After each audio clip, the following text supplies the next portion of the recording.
سے رابطہ کرنا یا کاؤنسلنگ کروانا ایسے ہی سمجھا جاتا ہے جیسے خدا نخواستہ کسی انسان کو کوئی بیماری ہے۔ جناب میں آپ کو یہ تسلی کروا دوں کہ بیماری یا کسی بھی ذہنی جو آپ جس کو کہتے ہیں کہ ریٹارڈیشن کی صورت میں کاؤنسلنگ کی جاتی ہے، لیکن اس کے علاوہ کاؤنسلنگ کے بہت سے دیگر پہلو بھی ہیں جو کہ آپ ملحوظ خاطر اگر رکھیں تو آپ کو پتہ چلے گا کہ کاؤنسلر کے بغیر گزارا آج کل کی دنیا میں مشکل ہے۔ اگر میں کمپیئر کروں پاکستان میں موجود کاؤنسلرز اور تھراپسٹ کو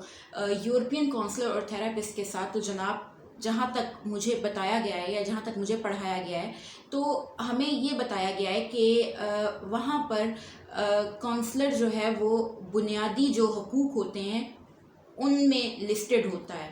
ایک کاؤنسلر کی فراہمی حکومت کا کام ہوتی ہے، کسی بھی ایڈلٹ یا بچے کے لیے اسکول سے ہی آپ کو کاؤنسلر پرووائڈ کر دیا جاتا ہے جو کہ کریئر کے سلسلے میں آپ کی مدد کرتا ہے۔ پھر بعد میں آپ کے جو بھی ایموشنل ڈاؤن فالز ہوتے ہیں یا بھی جو بھی ایموشنز آپ جن سے آپ گزر رہے ہوتے ہیں تو اس سلسلے میں بھی آپ کی مدد کرتا رہتا ہے۔ یہاں پر چونکہ کاؤنسلنگ کا، سائیکولوجی کا، تھیراپی کا اتنا رواج نہیں ہے، اور لوگ سچ بھی کہتے ہیں کیونکہ ہمارے ہاں بڑی فیملیز ہوتی ہیں، دادا دادی، نانا نانی،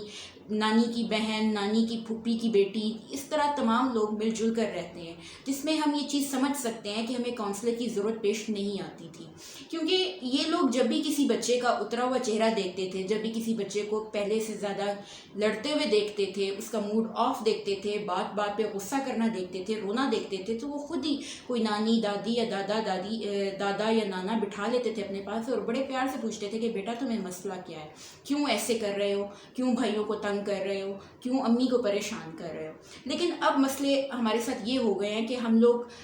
گاؤں کی زندگی ترک کر کے شہروں کی طرف نکل گئے ہیں۔ شہروں میں گھر چھوٹے ہوئے تو فیملیز بھی چھوٹی ہو گئی، جب فیملیز چھوٹی ہوئیں تو آپس میں فاصلے پیدا ہو گئے، ہر کسی کا اپنا روم الگ کر دیا گیا، ہاتھ میں ایک سیل فون پکڑا دیا گیا، لوگ سوشلی لوگوں سے انٹریکٹ کرتے گئے، اپنے دوست بڑھاتے گئے، لیکن غم گسار اور ہمدرد اسی طرح سے کم ہوتے گئے۔ ایسے میں ایک کاؤنسلر کی ضرورت، ایک تھراپسٹ کی ضرورت تمام لوگوں میں پیدا ہوئی اور ان کو اس چیز کی ضرورت محسوس ہوئی۔